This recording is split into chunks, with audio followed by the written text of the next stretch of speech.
नमस्कार. आज 7 तारीख.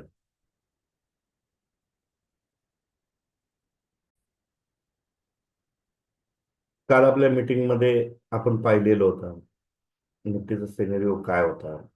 निफ्टी ज्यावेळेस त्याच्या येलो लाईनच्या खाली आली, ही येलो लाईन क्रॉस झाल्याबरोबर सांगितलं होतं की बुवा या ठिकाणापासून तुम्ही डाऊन साईडचा तुम्ही सिनेरिओ तुमचा तयार करू शकता. आपली मीटिंग चालू होती तोपर्यंत 51 पॉईंट खाली आली होती, त्यानंतर अजून खाली आली.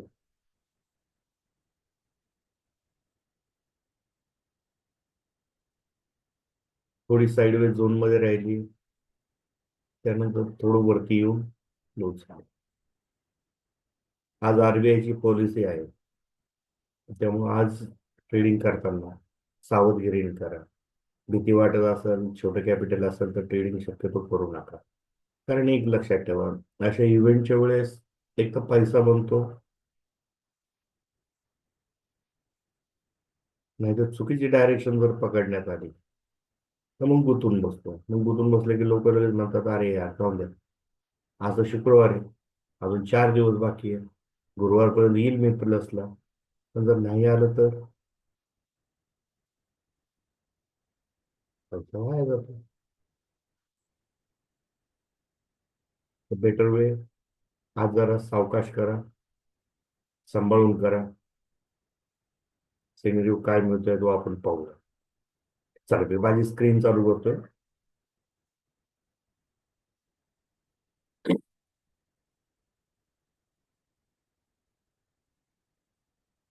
अरे वा. मार्केट चालू झालेले,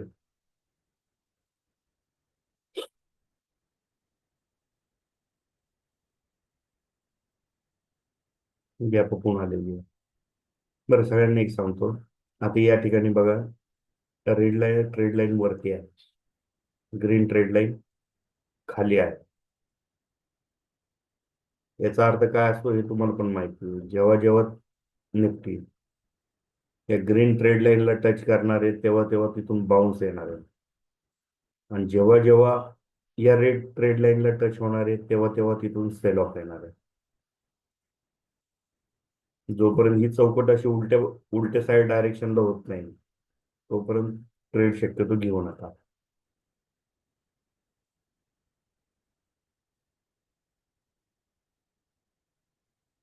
पाहू आज आपल्याला काय दाखवत आहे. तारीख आहे, या ठिकाणी सांगितलं होतं की बाबा तुम्ही इथे घ्या किंवा हा बॉटम तुटल्यावर घ्या, तिथून सरळ खाली चाललेलं आहे. आजची डायरेक्शन आपल्याला काय मिळते हे महत्वाचं आहे.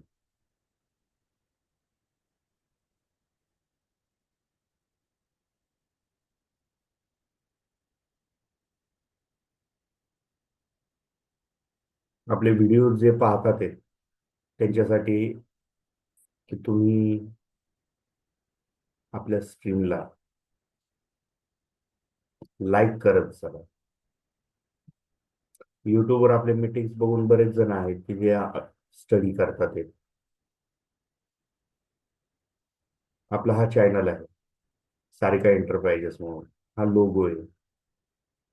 इथे तुम्ही जर आलात तर तुम्हाला व्हिडिओज मध्ये आपल्या मीटिंगचे जे काही डिस्कशन वगैरे दररोजचे चालतात हे दररोजचे तुम्हाला पाहायला मिळते. तसेच लाईव्ह मध्ये इथं कोणत्या दिवशी कशी होती निफ्टी, कशी चालत होती, काय सिनेरिओ मिळाला, हे सुद्धा तुम्हाला इथं पाहता येईल, अभ्यास करता येईल. तर सगळ्यात पहिल्यांदा चॅनलला सबस्क्राईब करत चला, व्हिडिओला लाईक करा, आणि ज्यांना खरंच अभ्यासाची गरज आहे अशांना शेअर करा. चला हे बघा, काय म्हणत होतो मी आता, ट्रेड लाईन वरती होती, इथं आली का खाली. आता या छोट्या रेंज मध्ये आली नाही पाहिजे निफ्टी.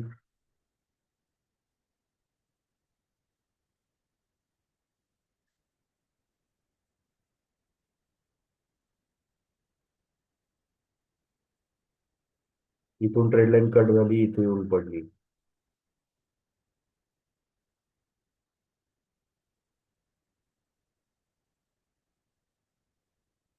चांगला सिनेरिओ मिळेल आपल्याला.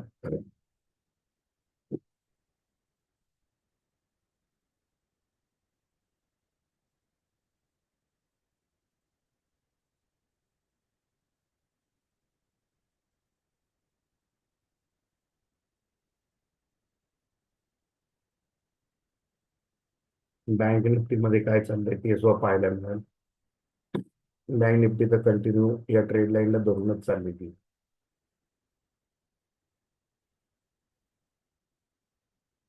इथे बायचा सिग्नल आलेला आहे, या ट्रेड लाईनला टेस्ट करतच चाललेली आहे. या ट्रेड लाईनच्या खाली जर एक कॅन्डल थांबली तर त्याचा स्टॉप लॉस धरून तुम्ही वरती अप ट्रेंडचा सिनेरिओ धरू शकता.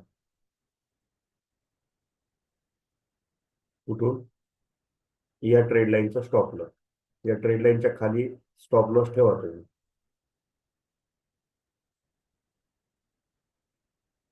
मिळू शकतो एक चांगल्या प्रकारे ट्रेड.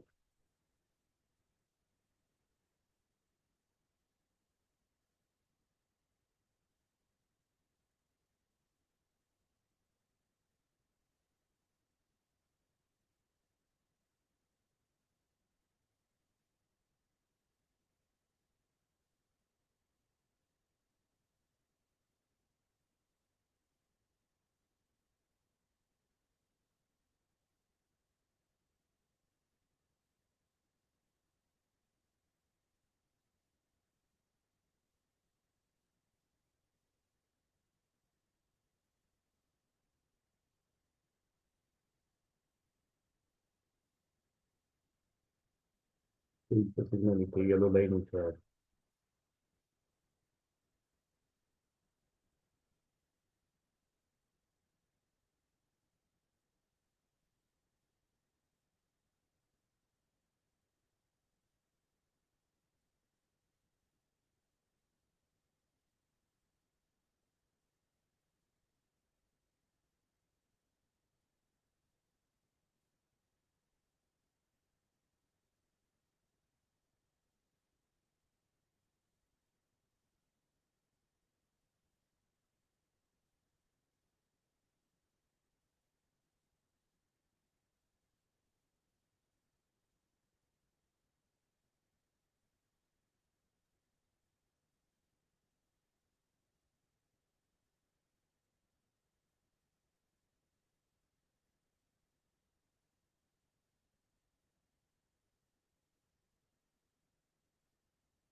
कोणाला जर काही शंका असतील, काही समजलं नाही, तर तुम्ही खाली डिस्क्रिप्शन मध्ये जो आपला मोबाईल नंबर दिलेला आहे त्या नंबरला व्हॉट्सअप अथवा कॉल करून तुम्ही विचारू शकता.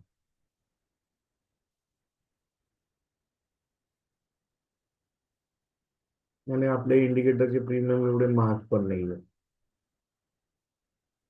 वन टाइम चार्जेस आहेत, ते सुद्धा तुमचं 2 ते 3 दिवसाचा जेवढा लॉस राहतो तेवढेच आहे.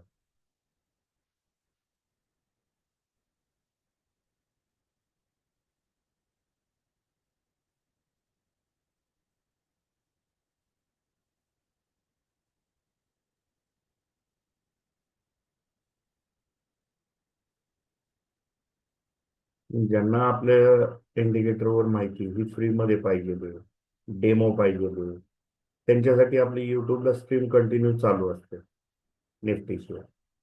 तुम्ही तिथे सिग्नल पाहून, ट्रेड लाईन पाहून हे सेलिंग झोन, बाईंग झोन. ठीक आहे, हा सेलिंग झोन आहे, हा बाईंग झोन आहे. त्यानुसार तुम्ही पाहू शकता. आता हे दोन झोन पैकी एक कुठंतरी तुटला पाहिजे.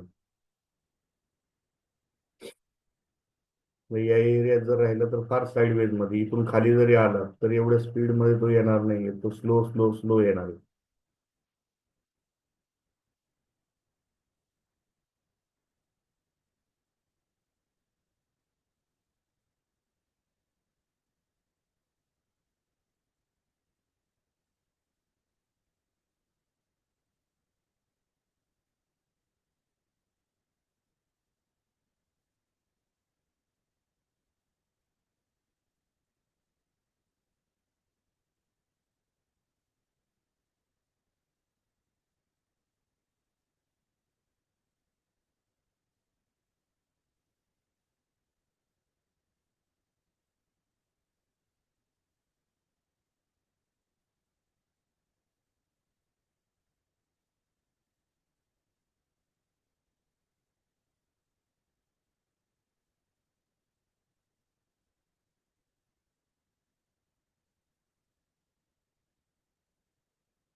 हा आपला अल्गो आहे. ऑटोमेटेड ट्रेडसाठी स्टेटड एक्झिक्युटेड आहे स्टेटस. याला रिॲक्टिव्ह करून सोडून द्यायचं. याच्यामध्ये 1 लाख कॅपिटलवर आपण त्याचे ट्रेडनुसार सिग्नल घेत असतो. तो ऑटोमॅटिक. त्याचा प्रोग्राम थोडा वेगळा राहतो स्ट्रॅटेजीचा. जसं जसं अप ट्रेंड येईल तसे तसे लेबल येत राहतात, त्यानुसार तो स्कॅल्पिंग करत चालतो.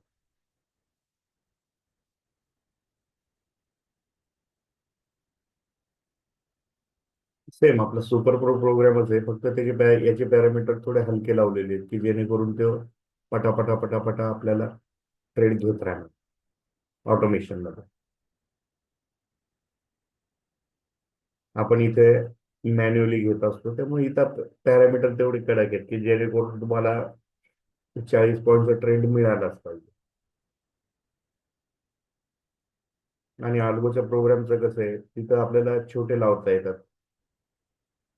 का छोटे लावावं लागतात? की जेणेकरून तिथं क्वांटिटी जर जास्त असेल, अचानक एखादी मुवमेंट आली तर तो लगेच एक्झिट करून टाकतो. हार्डली 20 पॉईंटचा लॉस, 25-30 पॉईंटचं प्रॉफिट प्रत्येक ट्रेडला तो घेत चालतो.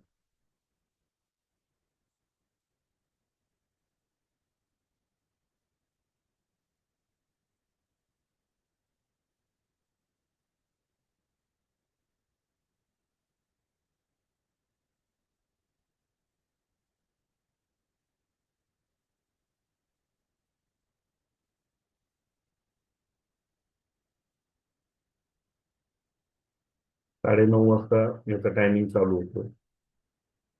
9:30 वाजता तो काम करायला चालू होत असतो आणि स्वतः 9:03-10ला मार्केट बंद व्हायच्या वेळेस 3:10ला तो स्वतः एक्झिट होऊन जातो.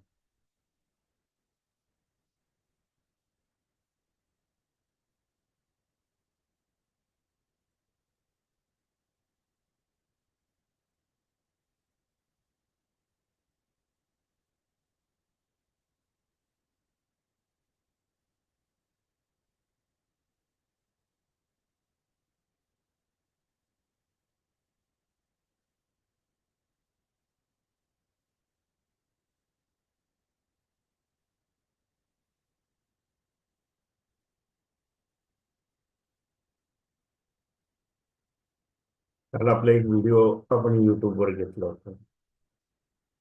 की लोकांची टेंडन्सी कशी असते सायकोलॉजी, जास्त लॉटमध्ये काम करायचं, छोटे प्रॉफिट घ्यायचे, मग झालं की मग सी घेऊ का पी घेऊ, मग आता काय करू, हे करू ते करू.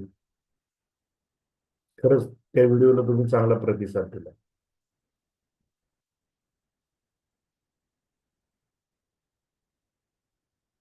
असेच चांगले चांगले प्रतिसाद तुमच्याकडनं आले पाहिजे.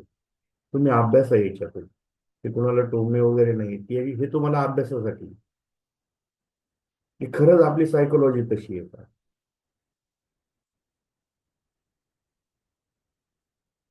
ट्रेडिंग मध्ये सगळ्यात महत्वाचं म्हणजे शिस्तबद्धता राहते. बरं, ती शिस्तबद्धता कशी पाहिजे तुमची. आपण 26 जानेवारी 15 ऑगस्टची पोलीस परेड बघतो ना, तशी.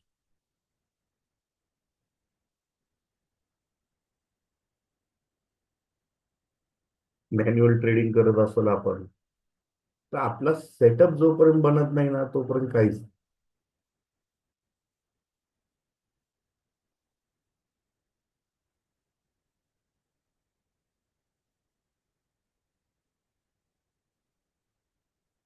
ज्यावेळेस सेटअप तयार होईल त्यावेळेस ऑटोमॅटिक आपल्याला सिनेरिओ मिळून जाईल.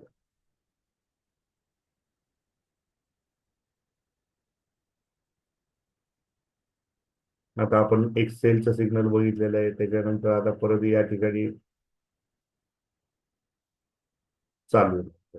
जर समजा या ठिकाणी जर बायचा सिग्नल आला, तर बायचा सिग्नल सुद्धा या रेड झोनच्या वरती आला पाहिजे.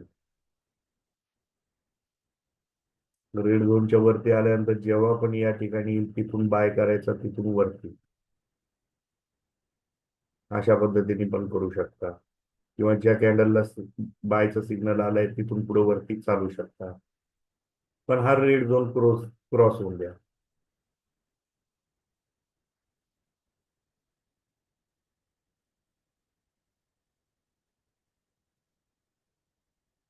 तसंच 3 मिनिटवर काय चाललंय ते पाहू शकतो आपण. 3 मिनिट टाइम फ्रेमला इथेच आपल्याला काल सिग्नल आलेला होता, ट्रेड लाईन क्रॉस झाली, सिग्नल आला, मार्केट डाऊन ट्रेंड मध्ये. आज सुद्धा इथे इथे टेस्ट झालं, इथून परत खाली येण्याची शक्यता आहे परत, किंवा इथूनच या बॉटम जर तुटला तर अजून खाली, नाही तर मग याच ठिकाणी आपलं फिरत राहील. ज्यावर ही ट्रेड लाईन तोडल तिथून वरती चालू होईल. 5 minute time frame. 5 minute time फ्रेमला तुम्हाला सेलचं सिग्नल मिळालं, इथेच तुम्ही तुमचा स्टॉप लॉस गेला.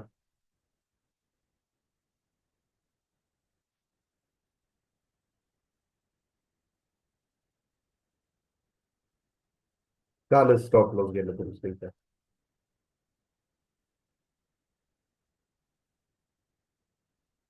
आता परत सेल घ्यायचा असेल तर याच्या खाली घ्यायचा, पण जर या ट्रेड लाईनच्या वरती गेलं तर स्टॉप लॉस देऊन मोकळं व्हायचं. हा असं एवढ्याच ह्याच्यात हे करणार, आणि हा सिनेरिओ राहणार आहे परत साईडवेजचा. पुढचे 2 दिवस थोडे अवघड जाण्याची शक्यता आहे आता. पण जर ही ट्रेड लाईन कट होऊन जर खाली आली तर आपल्याला अजून दिवाळी होईल आपली.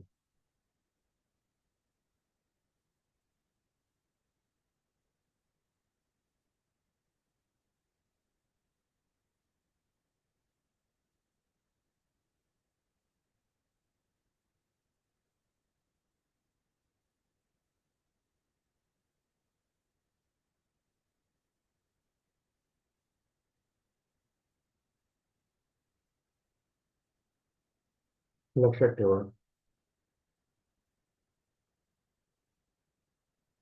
आपले सुपर प्रो इंडिकेटर मध्ये तुम्ही कोणत्या व्ह्यू मधनं बघताय.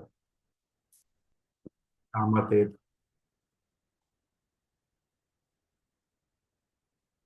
कामात असताना तुम्हाला वेळ मिळालाय, बघताय मार्केटचा सिग्नल येऊन बराच वेळ झालाय, मग ट्रेड लाईन येऊन द्या, ट्रेड लाईनच्या क्रॉस ओव्हर नंतर आपल्याला परत आपल्याला एंट्री मिळू शकते.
आज अल्गोरिदम काही म्हणजे लेबल नाहीये.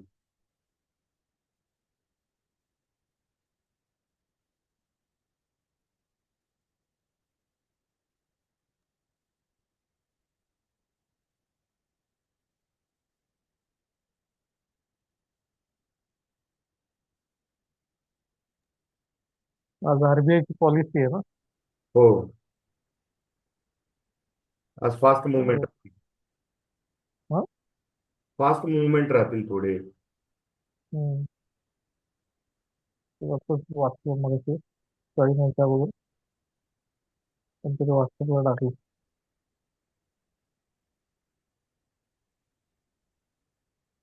आरबीआयची पॉलिसी म्हटल्यानंतर थोडी फास्ट मुवमेंट राहतील, एक तर लॉस तरी राहील किंवा चांगलं प्रॉफिट तरी राहील. कारण हम्म. की काय सिनेरिओ ठेवतील त्याच्यावर डिपेंड आहे. हम्म. महिन्याचं एकदा असते का? हा. महिन्याचं एकदा असते का आरबीआयची पॉलिसी? नाही नाही, आता बजेट झाले म्हणून ती पॉलिसी आली ती. ते अच्छा. 2-3 महिन्यातून असतेच असते. हम्म.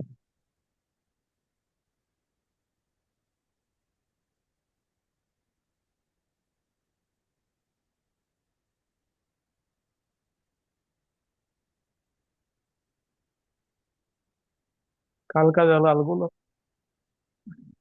अल्गोला काल एक आहे, लॉस झालाय काल. प्रीमियम वाढत नव्हते काल. पण काही फरक नाहीये, कारण की त्याचा रिपोर्ट जर बघितला ना आपण या वर्षाचा, म्हणजे आता 22 तारखेपासूनच लावलेला आहे, प्लसला हम्म. आहे. म्हणजे थोडक्यात फक्त आपलं ब्रोकरेजच गेलेले आहे. हम्म.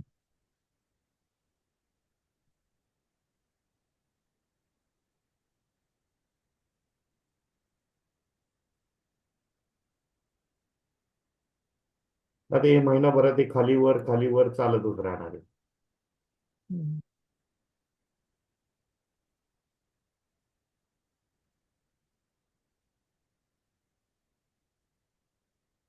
6,109 एवढा लॉस पर्यंत थांबला. 8,000 पर्यंत दाखवत होता, तो हम्म. रिकवर झालाय तेवढा. हम्म.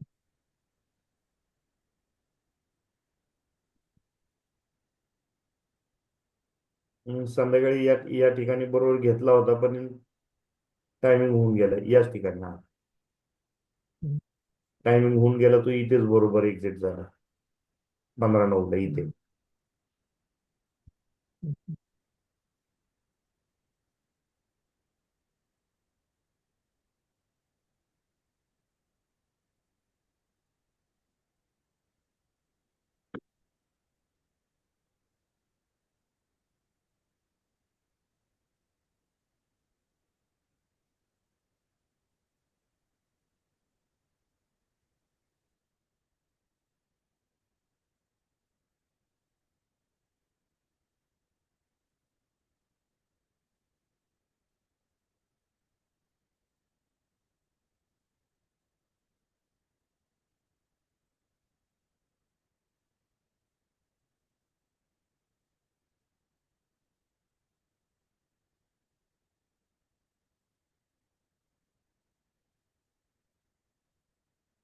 हा झोन तुटला तर वरती चांगले येईल.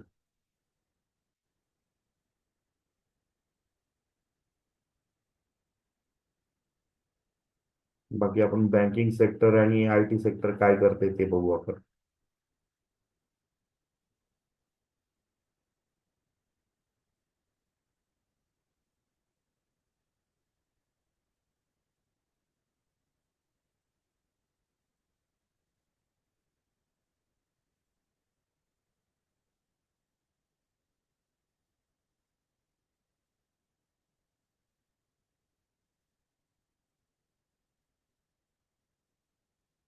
ऍक्सिस बँक जो असेल तोच सिनेरिओ, रेड लाईनला टेस्ट करतच चालली, वरती सेलिंग झोन आहे.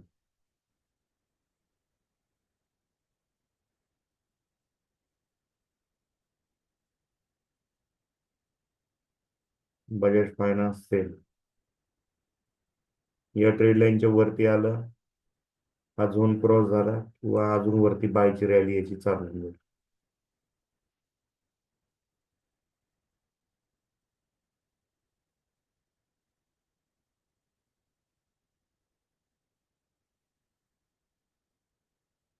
अरे बाबा, HDFC बँक.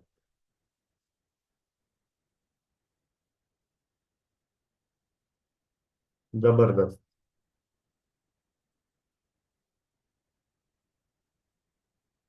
काल 2:15 वाजल्यापासूनच इथं रॅली चालू झालेली.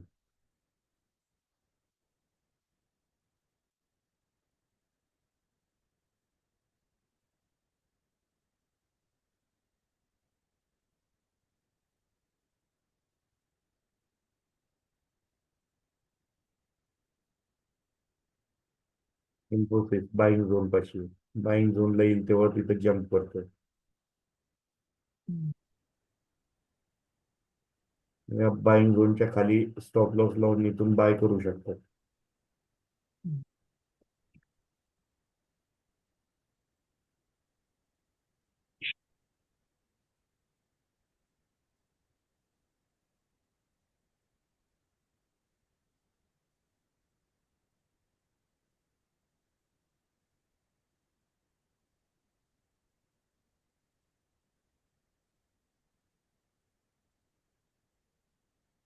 रिलायन्स. हा टॉप गेला पाहिजे आज. हा टॉप तोडला तर वरती येईल.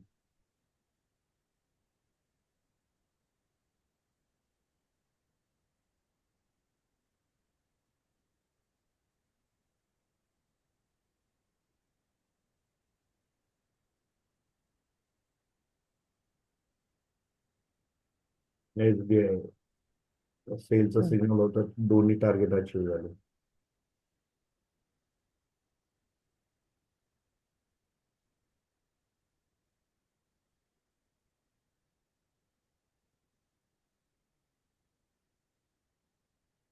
हे डायरेक्शन केव्हा चेंज होईल? आपली आरबीआयची पॉलिसी जेव्हा डिक्लेअर होईल त्यावेळेस एक हम्म. ट्रेंड मिळेल मग मार्केटला, की बाबा आता काय करायचं. सगळे ठीक आहे, यू असं होणारच. हा सगळे युटर्नला एका वेळेसच असं एका झटक्यात पळायला सुरुवात करतील. 10 साडे 10 वाजता होईल ना आरबीआय पॉलिसी. हा 11, 11:15 वाजणार त्याच्या. पण थोडं त्याच्या अगोदर सो व्होलाटाईल होणार आहे ते स्पीच चालू झाल्यावर. ठीक आहे, आता इथं खाली आलं की बाउन्स करणार, इथं आलं की लगेच सेल ऑफ येणार, म्हणजे एवढ्या रेंजमध्येच राहणार. आणि जर वन साइड एकदा जायचं असेल तर ही कोणती तरी ट्रेड लाईन तुटेलच.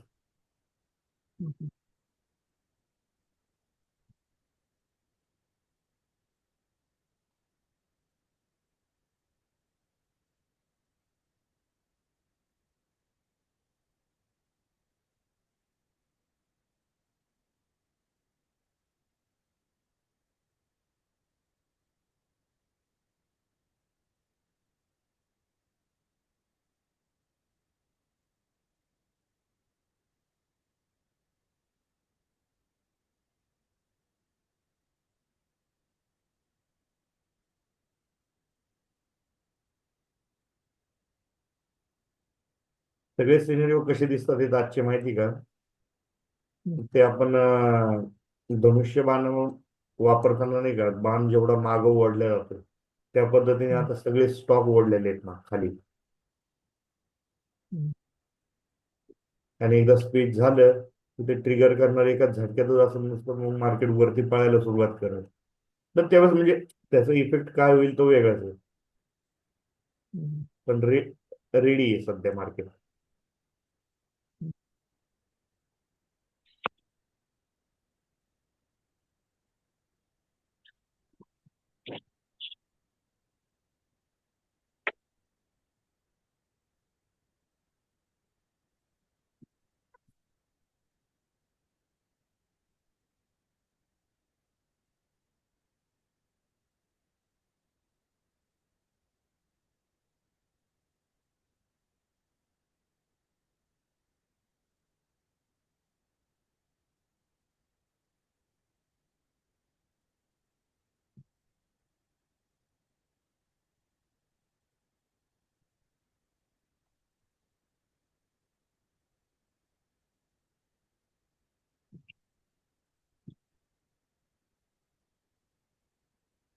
23,750चा पी घेतलेला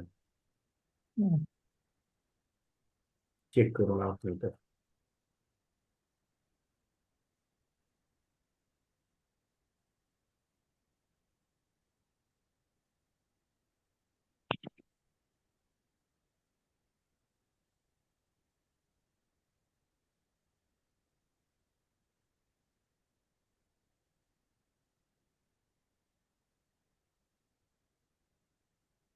कितीला घेतलाय हा? 255 ला. हम्म. कुठे ट्रेड लाईन आहे? 271. ठीक.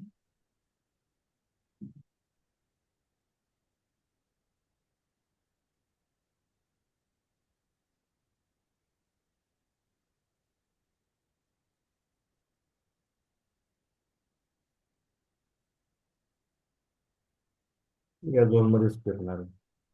ही ट्रेड लाईन जर वरची तोडली त्याने,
चेंज.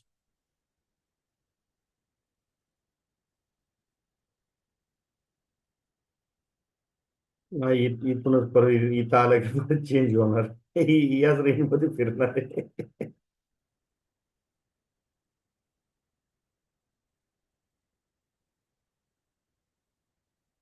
आता कोणता घेतलाय हा? 550चा सी घेतलेला आहे.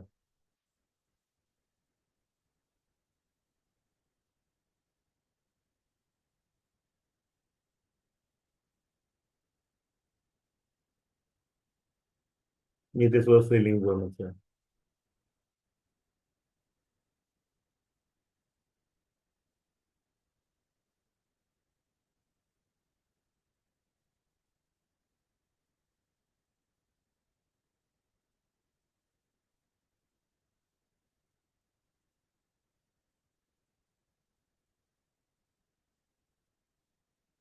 आणि ही हिरवी लाईन क्रॉस केली तर अजून चांगलं चालेल.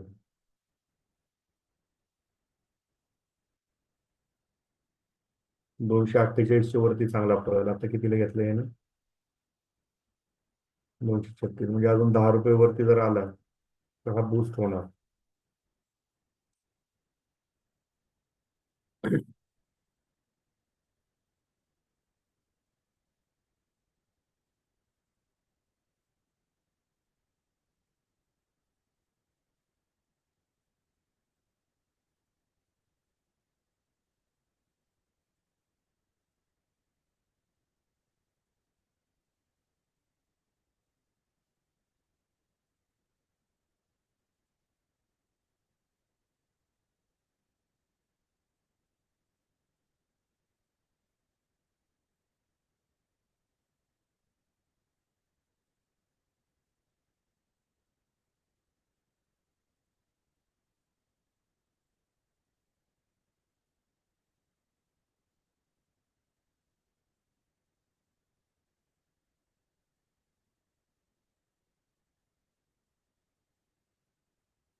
इथं सगळं उलट दिसतंय बघा.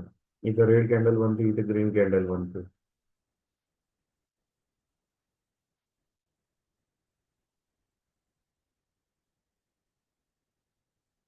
आज मार्केटमध्ये थोडं ट्रॅप होऊ शकतो.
तर फक्त प्रीमियम कमी करायचं काम चाललेलं आहे इथं.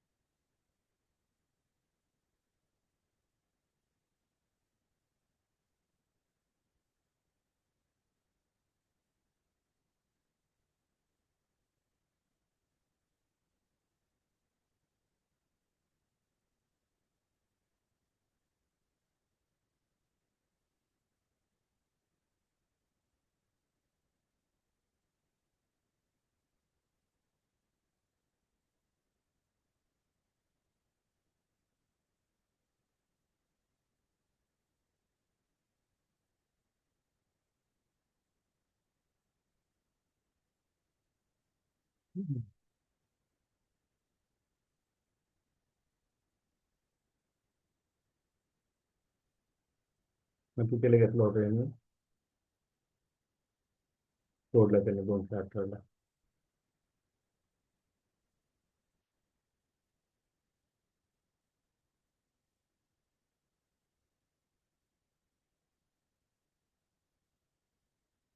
236 का 218ला सोडून दिलं.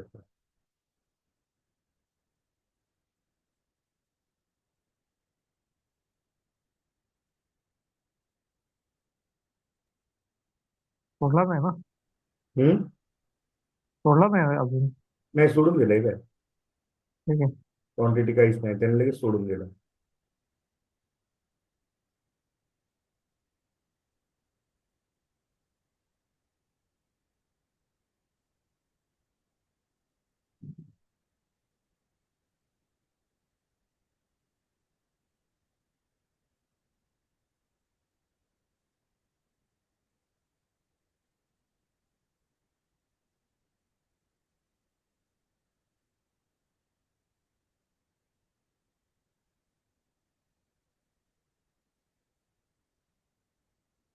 जोपर्यंत आता स्पीच होणार नाही ना तोपर्यंत ते असंच चालणार आहे. हम्म.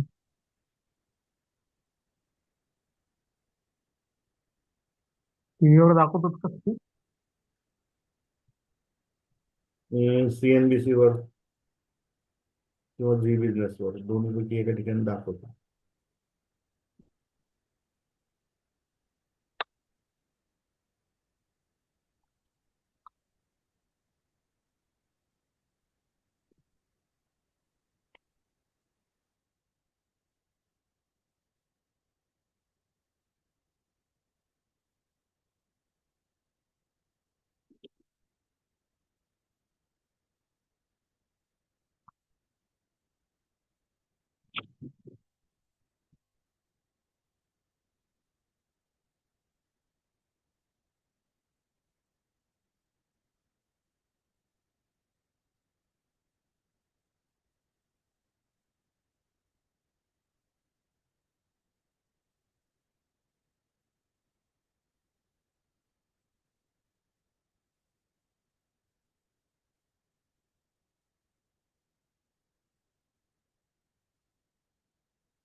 Difficult policy trade-offs for emerging market economies. The Indian economy, though continuing to remain strong and resilient, also did not remain immune to these global headwinds. With the Indian rupee coming under depreciation pressure, as you would have noticed in the recent past. At the Reserve Bank, I would like to assure all of you we have been employing all tools at our disposal to face the multi-pronged challenges. With this backdrop, let me now come to the Monetary Policy Committee resolution. As I mentioned, we met these last 3 days, concluding today. And after a detailed assessment of the evolving macroeconomic and financial developments and the economic outlook, as I mentioned, we are forward-looking. The MPC decided unanimously to reduce the policy rate by 25 basis points from 6.5% to 6.25%. I repeat, the MPC unanimously decided to reduce the policy rate by 25 basis points from 6.5% to 6.25%. Consequently, the standing deposit facility, SDF, the SDF rate shall be at 6.0%, and the marginal standing facility rate for the MCF rate and the bank rate shall be 6.5%. The MPC also decided unanimously again to continue with the neutral stance and remain unambiguously focused on a durable alignment of inflation with the target while supporting growth. I shall now state the rationale for the decision in brief. The MPC noted that inflation has declined, supported by favorable outlook on food and continuing transmission of past monetary policy action. It is expected to further moderate in 2025-26, gradually aligning with the target. The MPC also noted that though growth is expected to recover from the low of Q2 of 2024-25 this year, it is much below that of last year. Last year, you are all aware, it was 8.2%. This growth inflation dynamics opens up policy space for the MPC to support growth, while remaining focused on aligning inflation with the target. And accordingly, the MPC decided to reduce the policy rate, by 25 basis points to 6.25%.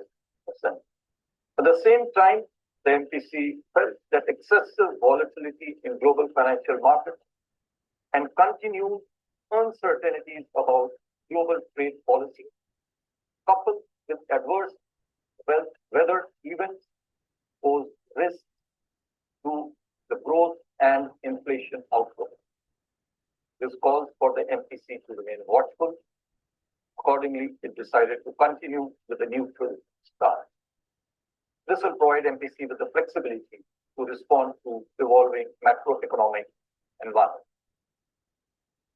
With this, now I come to the assessment of growth and inflation. First of all, growth.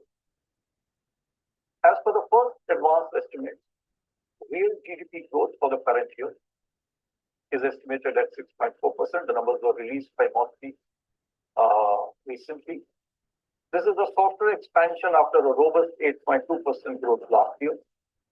Going forward, economic activity is expected to improve in the coming year.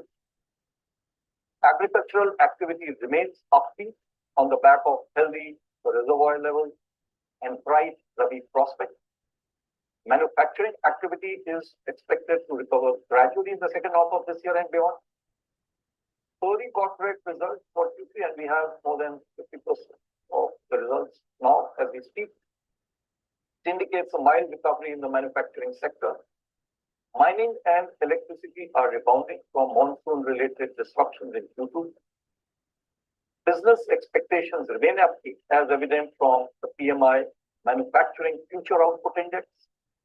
Services sector activity continues to be resilient. PMI services, however, declined from its recent peak. On the demand side, the rural demand continues to be on an uptrend, while urban consumption remains subdued, with high-frequency indicators providing mixed signals. And we are aware we got the Nielsen survey report also. Going forward, improving employment conditions, tax relief in the union budget, moderating inflation, together with healthy agricultural activity, bode well for household consumption. Government consumption expenditure is expected to remain modest. Higher capacity utilization level, robust business expectations, and government policy support augur well for growth in fixed investment. Continued points in services export will support growth. Global headwinds, however, continue to impact uncertainty to the outlook and pose downward risks. Taking all these factors into consideration, the IBA has estimated that real GDP growth for the next year to be at about 6.7%. Q1 at 6.7%, Q2 at 7%, Q3 at 6.5%, and Q4 too at 6.5%. The risks are evenly balanced. Coming now to inflation, headline inflation after moving above the upper tolerance band in October, has since registered a sequential moderation in November and December, standing at 5.2% now. Going ahead, food inflation pressures, absent any supply side shocks, should see a significant softening due to good beef production, winter easing as we witness every year in the vegetable prices, and a favorable Rabi crop prospect. Core inflation is expected to rise but remain moderate.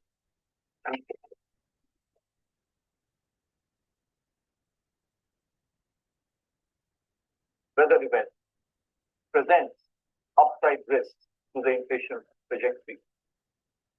Taking all these factors into consideration, CPI inflation for the current financial year is projected at 4.8%, with Q4 current quarter at 4.4%.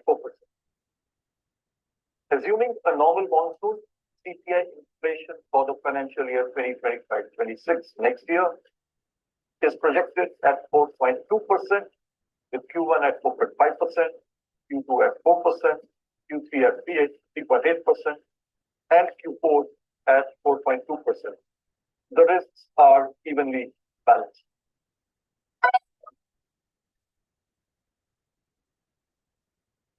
India's current account deficit moderated from 1.3% of GDP in Q2 of last year to 1.2% in Q2 of this year, 24-25.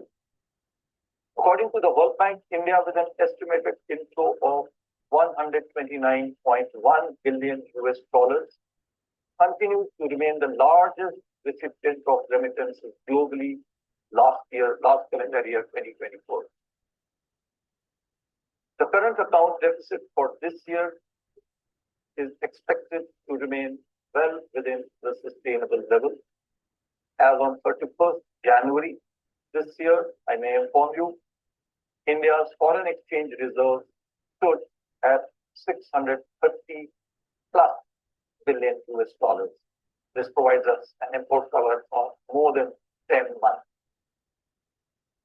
Overall, India's external sector remains resilient as key indicators stay robust.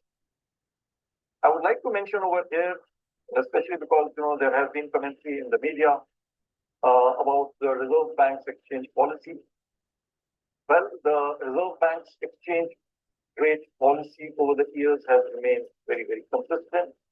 Our stated objective is to maintain orderliness and stability without compromising market efficiency. The Reserve Bank believes in the market efficiency of the markets that we have in India for Forex. Accordingly, our interventions in the Forex market focus on smoothing excessive and disruptive volatility. It does not target any specific exchange rate level of band. The exchange rate of the Indian rupee is determined by market forces, and we will continue with this policy.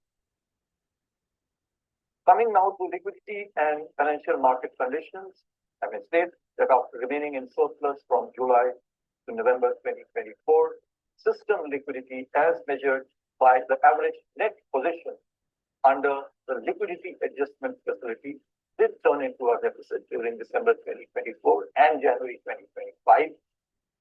This drainage of liquidity is mainly attributed to advanced tax payments in December 2024. You are aware there are quarterly advanced tax payments to be made, December being that particular month. For the advanced tax payments for Q3, that did have an impact. Capital outflows, again, one has witnessed some capital outflows because of various reasons. Forex operations and a significant pickup in currency in circulation as we witness every year in January. It has been, however, I would like to mention over here that we have observed that some banks are reluctant to on-lend in the uncollateralized bond money market. They are passively parking funds with the Reserve Bank. I take this opportunity to all the banks to urge them to actively trade among themselves in this uncollateralized call money market, so as to make it deeper and vibrant for better signal extraction from the weighted average call money rate. The Reserve Bank is committed. I want to assure everyone that the Reserve Bank is committed to provide sufficient liquidity. We have taken a number of steps in this regard, and we will continue to monitor the evolving liquidity and financial market conditions and proactively take appropriate measures. I repeat, proactively take appropriate measures to ensure orderly liquidity conditions as may be required for the system. And when I say liquidity, it means not only transit overnight liquidity, but also durable liquidity to meet the requirements of the system. I now come to financial stability. The system level financial parameters for the scheduled commercial banks continue to be healthy.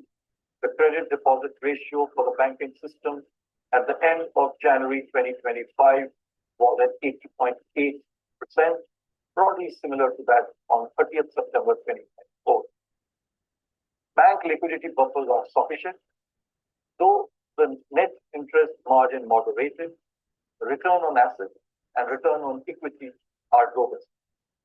The system level parameters for NBFCs too are very healthy. I also take this opportunity today to mention that the Reserve Bank has been observing Financial Literacy Week annually since 2016. This is the purpose to enhance financial education in our country. Last year too, we did this campaign. This campaign was focused last year on empowering youth adults. This year, recognizing the critical and multifaceted role of women in society, this campaign will emphasize on women's role in financial decision making and household budgeting. I sincerely urge all banks actively participate in this campaign on the theme Financial Literacy, Women's Prosperity. It starts from 24th of this month. Now, before I conclude, I shall be announcing some additional measures. Necessary directions and circulars for these shall be issued separately. First of all, on digital. Our secret MVP option trading strategy has given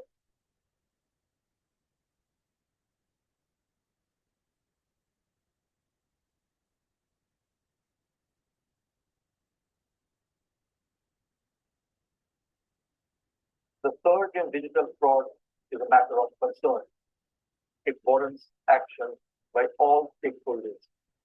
The Reserve Bank has been taking various measures to enhance digital security in the banking and payment system. Introduction of additional factor authentication for digital payments is one such measure. It is not proposed. Extend this to online international digital payments made to offshore merchants who are enabled for such authentication. Second, the Reserve Bank shall implement the bank.in exclusive internet domain for Indian banks. Registration for this domain name will commence from April this year. This will help avoid banking fraud. This will be followed by the fin.in domain for the whole of the financial sector. The banks and NBFCs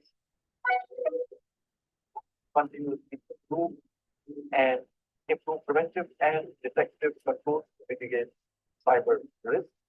They must develop robust incident response and recovery mechanisms, reinforce through periodic testing for operational resilience. Third measure that I am announcing today. Over the past few years, we have expanded the suite of interest rate derivative products available to market participants to manage their interest rate risk. We shall now, to this suite, include forward contracts in government securities. This will facilitate long-term investors such as insurance funds to manage the interest rate risk across interest rate cycles. It will also enable efficient pricing of derivatives that use government securities as underlying instruments. Fourth, to enhance access of retail investors to government securities, the Reserve Bank has taken a number of steps earlier. There's another step, that I'm announcing today, and this pertains to expanding the access of NDS Home, our platform for trading in this the secondary market transactions for government securities, to non-bank brokers who are registered with SEBI. A number of them are registered with SEBI. They will also get an opportunity now to participate and trade through the NDS Home, the electronic trading platform of RBI for government securities. Fifth, in view of the various developments in financial markets and market infrastructure over the past few years, we shall be setting up a working group with representation from various stakeholders, undertake comprehensive review of trading and settlement timing of markets regulated by the Reserve Bank. There are some 5 such markets which have different timings. The group shall submit its report by 30th April this year. To conclude, considering the existing growth inflation dynamics, the MPC, as I mentioned earlier, while continuing with the stance that it will felt that a less restrictive monetary policy is more appropriate at this current juncture. The MPC will take a decision in each of its future meetings based on a fresh assessment of the macroeconomic outlook. We are committed to conduct monetary policy and take such measures as appropriate, which are timely, carefully calibrated, and clearly communicated to facilitate conducive macroeconomic conditions that reinforce price stability, sustained economic growth, and financial stability. Thank you. Namaskar and Jai.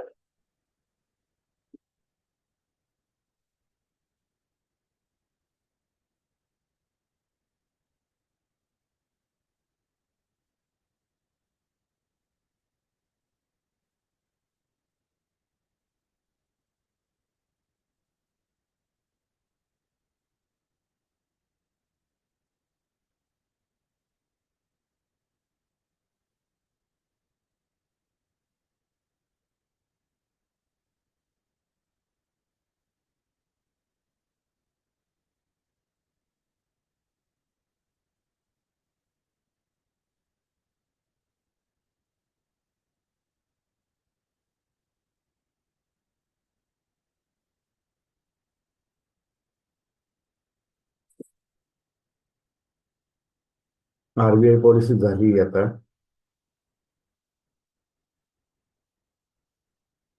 त्याचा effect मार्केटवर कसा पडणार आहे आपल्याला थोड्या वेळात दिसून इथे सेलचं signal मिळालं.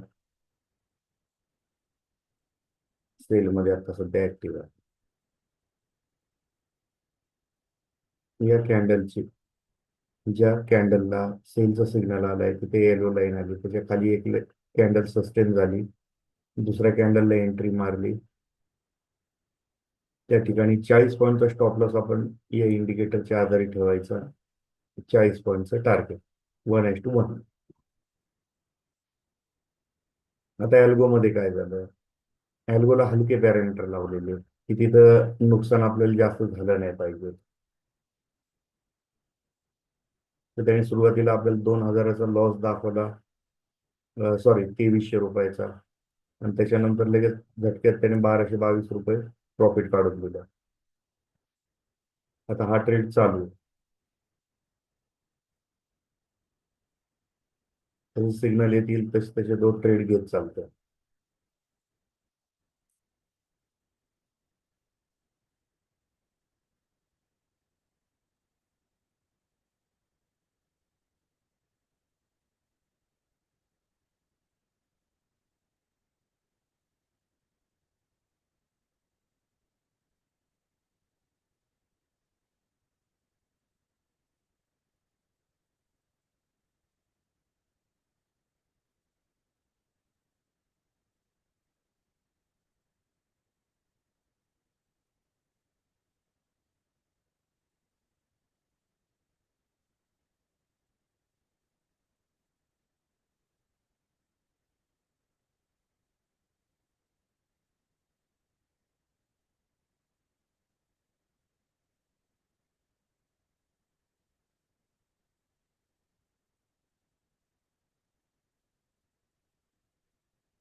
आता अलगोने आपलं 23 तारखेचा पीई घेतलेलं आहे.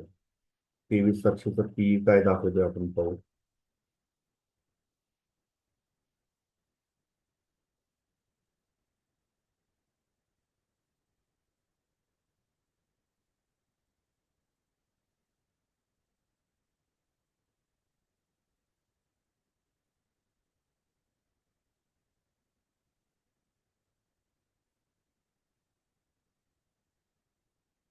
ट्रेड लाईनच्या वरतीची इथे.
450 सी.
Good good. येऊन दे वरती अजून.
चालून द्या. अनुभव आता हा असाच चालत राहणार आहे.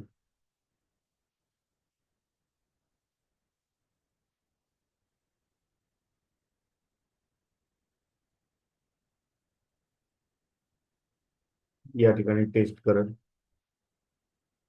पाहू आता काय होतं.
हम्म. चला येऊन द्या अजून वरती.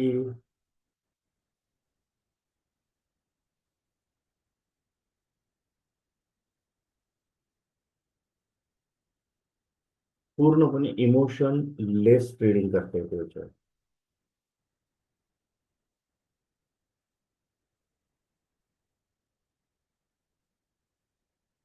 इंडिकेटर आणि अल्गो याची प्राइस काही फार नाही.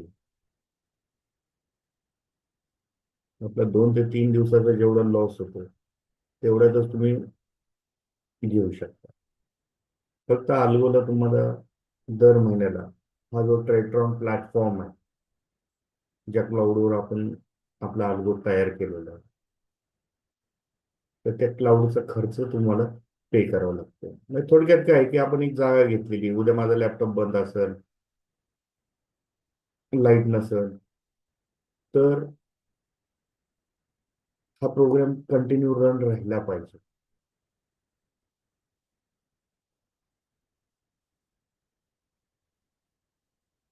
तर यासाठी तुम्हाला आहे ना, याचा रेंट सुद्धा दर महिन्याला भरावा लागेल. किरकोळ रेंट आहे, तो एकदा भरला, जर मिळणारं प्रॉफिट हे जर चांगलं असेल, तर मग थोडंफार आपल्याला फीज देणं तर आहे. रेंट भरून आपल्याला एक माणूस कामाला लावता येतो. तर कामाला कोणाला लावायचं? आपण अलगोला लावायचं.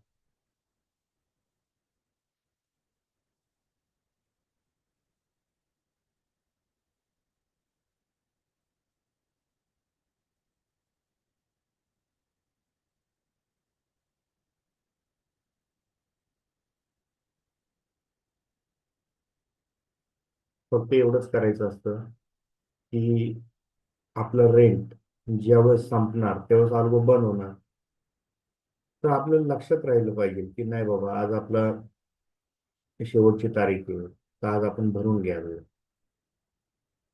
ते असं होणार, थोडं साईडवेज असेल, लॉस दिसत असेल, आणि नेमकं आपला अल्गो बंद राहिला, मेन रॅली आपली कॅप्चर नाही झाली, आणि ज्यावेळेस आपण त्याचं रेंट भरतो त्यावेळेस तुम्हाला मग असं वाटतं, अरे आता काय करायचं?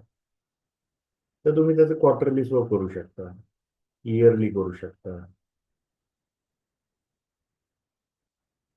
सुरुवातीला 1 महिन्याचं वापरून बघायचं. तुम्हाला जसा अनुभव येईल तसं तुम्ही त्याचे रिचार्ज वाढवू शकता प्रॉफिटच्या पैशामधून.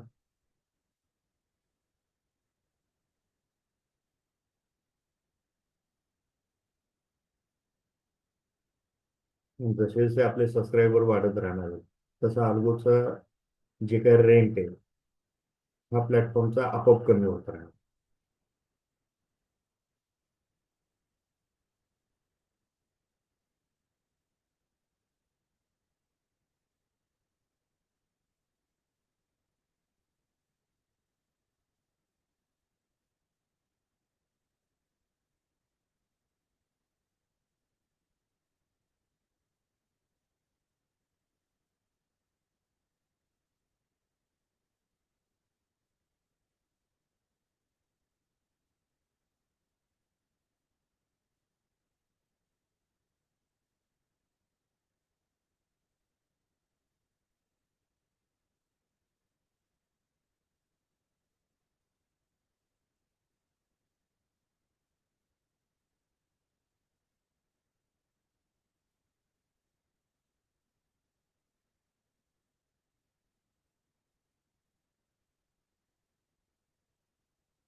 तसं मॅन्युअली ट्रेडिंगसाठी तुम्हाला इंडिकेटर तर मिळणारच आहे.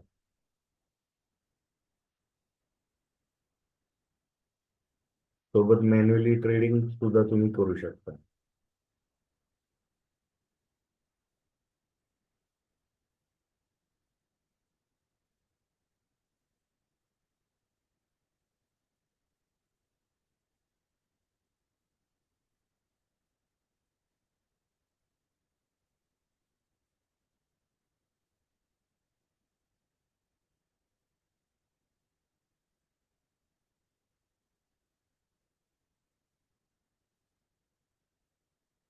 एक्झिट.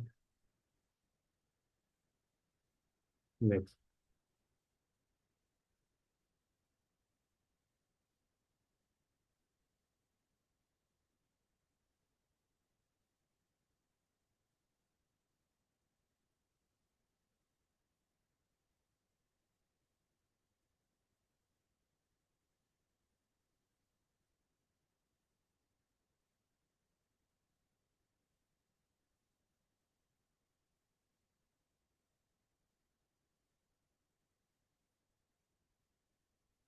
$250चा 243ला एक्झिट झाला.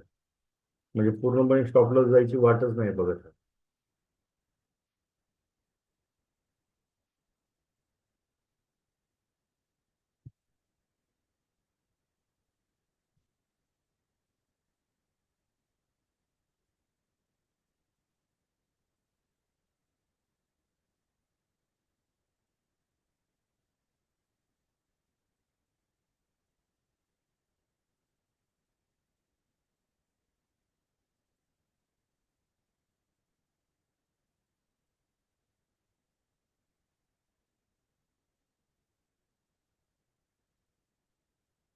आता अल्गो चालू करायचा असेल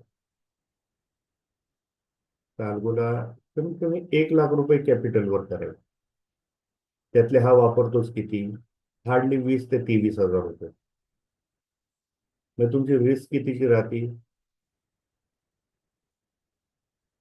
एकदम वर्स्ट कंडिशन मध्ये तुम्ही 25,000ची रिस्क घेऊन चालू शकता. म्हणजे नुकसान झालं तर 1 लाखात माझं 25,000च नुकसान होईल.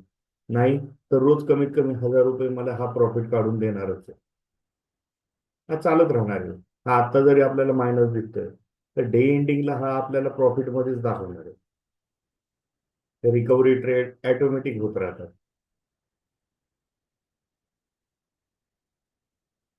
ते दुपारच्या साईडवेज मार्केटमध्ये ऑटोमॅटिक याची रिकव्हरी ट्रेड होत राहतात.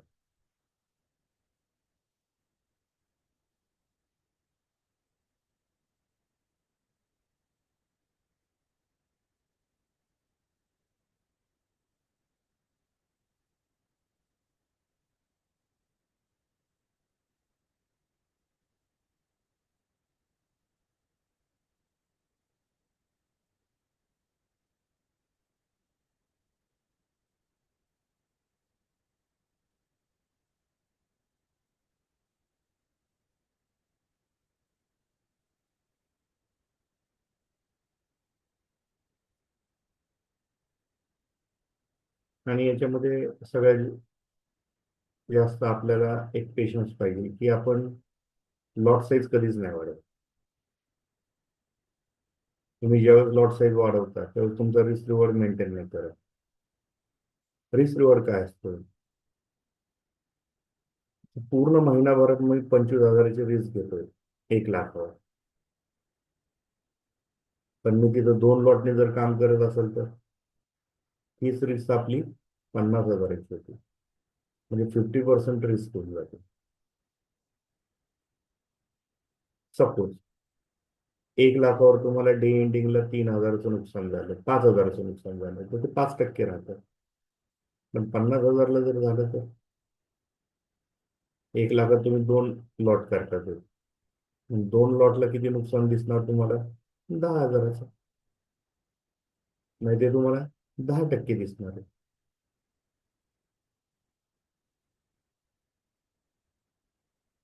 म्हणून जी काय म्हणजे स्ट्रक्चर ठेवलेलं आहे त्या स्ट्रक्चरनुसारच तुम्ही काम करू शकता.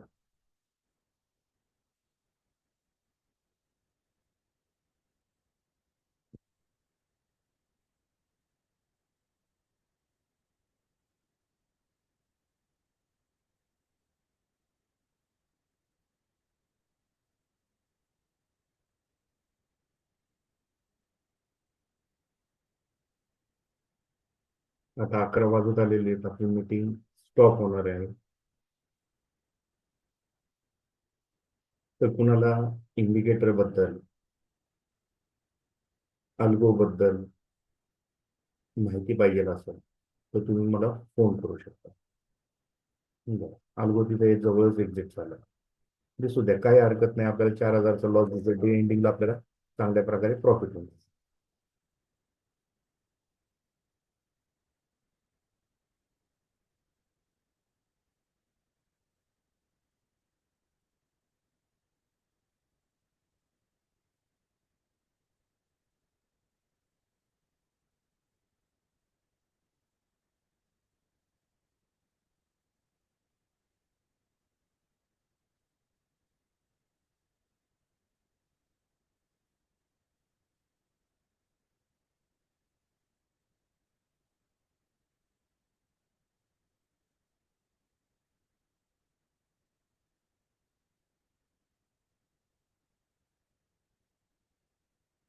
एक ते दोन ट्रेड मध्ये हा सगळा लॉस ऑटोमॅटिक रिकव्हर होऊन जाणार आहे. या स्ट्राईक जेवढ्या लाल लाल दिसतात या सगळ्या तुम्हाला ऑटोमॅटिक नंतर डे एंडिंगला ग्रीन दिसायला लागणार आहे.